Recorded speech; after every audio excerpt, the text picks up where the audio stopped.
그 어린 왕자가 어디서 왔는지를 알게 되기까지는 오랜 시간이 필요했다.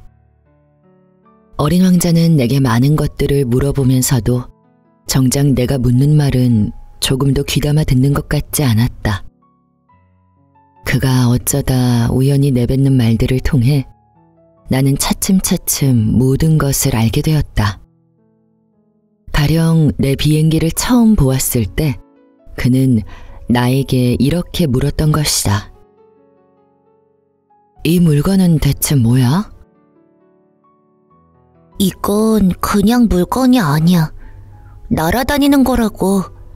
비행기라는 거야. 내 비행기. 나는 내가 하늘을 날아다닌다는 것을 그에게 가르쳐주게 된 것이 자랑스러웠다. 그랬더니 어린 왕자가 소리쳤다. 뭐? 그럼 아저씨가 하늘에서 떨어졌다고? 응. 하고 나는 겸손하게 대답했다. 야, 그거 참 재밌는데? 그러면서 어린 왕자는 아주 유쾌하게 깔깔대며 웃었다. 그 말에 나는 몹시 기분이 나빠졌다. 나는 사람들이 내 불행을 우습게 여기는 것이 싫었다. 그런데 어린 왕자는 말을 이었다. 그럼 아저씨도 하늘에서 왔구나? 어느 별에서 왔어? 나는 곧 신비로운 그의 존재를 알아낼 수 있는 한 줄기 빛이 보이는 것 같아서 불쑥 이렇게 물어보았다. 그럼 너는 어느 별에서 온 거니? 그러나 그는 아무 대답도 하지 않았다.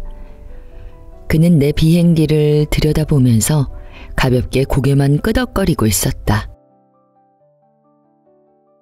하긴 이런 걸 타고는 그리 멀리서 오진 못했겠는데. 그러고는 꽤 오랫동안 깊이 생각에 잠기더니 내가 그려준 양 그림을 주머니에서 꺼내서는 마치 보물인 양 가만히 들여다보고 있었다.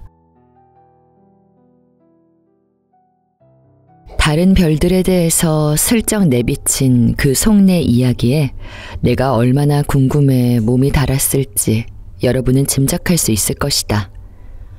그래서 나는 그 점에 관해 좀 더 알아보려고 애를 썼다. 얘야, 넌 어디서 왔니? 네가 사는 곳이란 대체 어디니? 내가 그려준 양을 어디로 데려가려고 하는 거니? 그는 아무 말 없이 생각에 잠겨 있더니 대답했다. 아저씨가 준 상자가 좋은 건 그게 밤에는 양의 집이 될 수 있다는 거야. 그렇고 말고 네가 착하게 굴기만 하면 낮에 양을 메어둘 고삐도 그려줄게. 그리고 말뚝도. 나의 제안에 어린 왕자는 어이없어하는 것 같았다. 양을 메어놓다니 별 이상한 생각을 다 하는군. 하지만 메어놓지 않으면 제멋대로 돌아다니다가 길을 잃을지도 모르는데? 그랬더니 내 친구는 또다시 깔깔거리며 웃어댔다. 아니, 양이 가긴 어디로 가? 어디든 아무데나 곧장 앞으로. 그랬더니 어린 왕자는 심각한 표정이 되어 말했다. 괜찮아. 내가 사는 곳은 아주 작으니까. 그리고 마음이 약간 서글퍼졌는지 이렇게 덧붙였다. 앞으로 곧장 가봐야 별로 멀리 갈 수도 없는걸. 이렇게 해서 나는 매우 중요한 또 한 가지 사실을 알게 되었다. 그것은 그가 사는 별이 집 한 채보다 더 클까 말까 하다는 사실이었다. 그것은 내게 그다지 놀라운 일은 아니었다.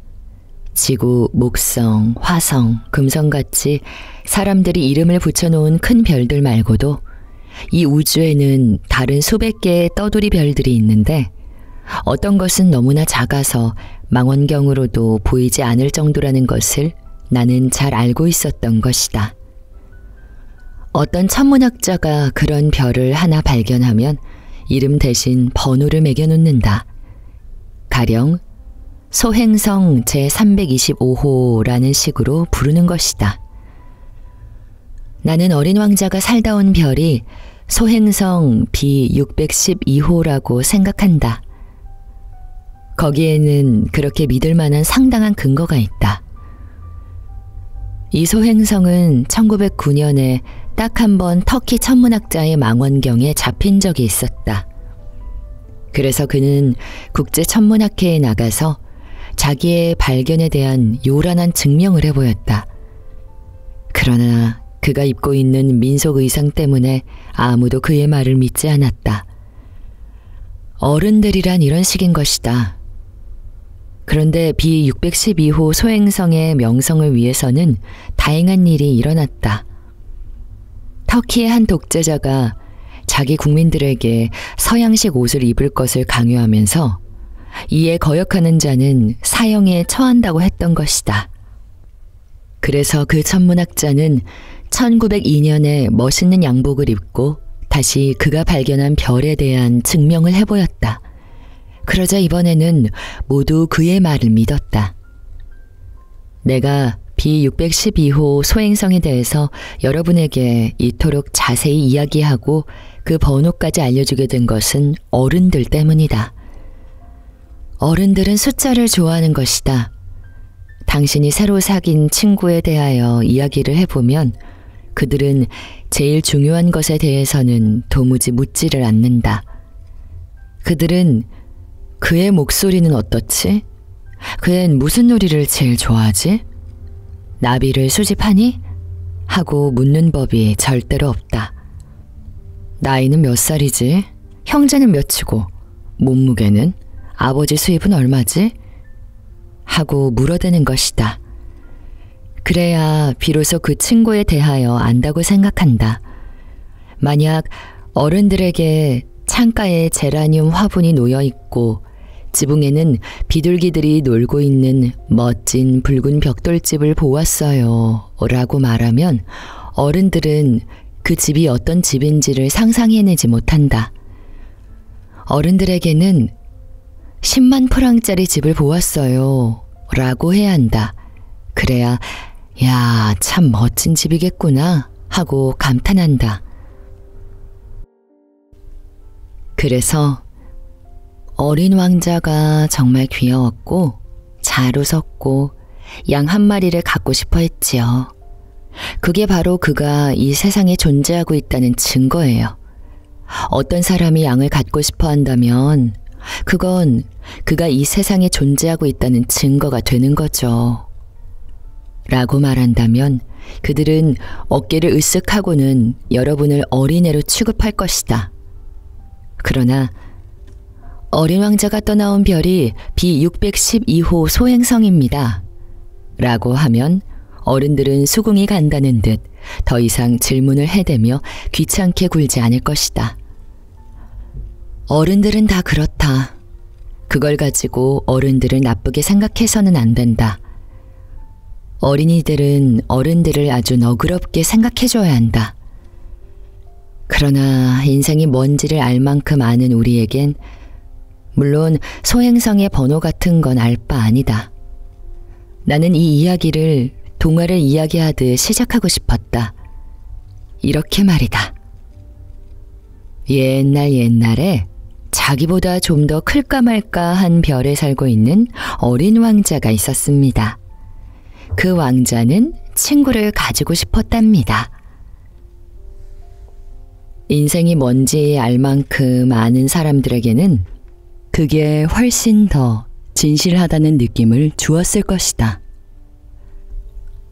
왜냐하면 나는 사람들이 이 책을 무성의하게 읽어치우지는 말았으면 하는 생각이기 때문이다. 이 추억을 이야기하자니 걷잡을 수 없는 슬픔이 솟아오른다. 어린 왕자가 내가 그린 양을 가지고 떠나가 버린 지 벌써 6해나 된다.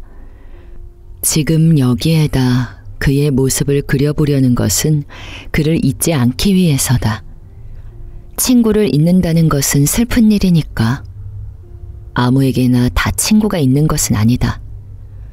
그리고 나도 숫자밖에 모르는 어른들처럼 될 수도 있는 것이다. 내가 그림 물감 한 상자와 연필들을 산 것도 바로 이런 까닭에서였다. 6살 적에 뱃속이 들여다보이거나 안 보이거나 하는 보아 구렁이 말고는 전혀 그려본 일이 없는 내가 새삼스레 이 나이에 다시 그림을 그린다는 것은 정말 힘든 일이다. 물론 되도록 실물과 가까운 초상화를 그려보려고 노력은 하겠다. 그러나 제대로 그릴 수 있으리라고는 자신할 수 없다. 어떤 그림은 괜찮아 보이는데 또 어떤 그림은 닮지를 않은 것이다. 어린 왕자의 키도 조금씩 틀려지곤 한다. 여기서는 어린 왕자가 너무 크고 저기서는 너무 작다. 또 옷 색깔의 경우도 망설여진다. 그래서 이렇게 저렇게 어둠 속에서 무언가를 찾듯 더듬더듬 그려본다. 결국 나는 가장 중요한 어떤 부분을 잘못 그릴지도 모른다. 그러나 그 점에 대해서는 나를 좀 봐주었으면 한다. 내 친구는 도무지 설명을 해주는 법이 없었으니 말이다.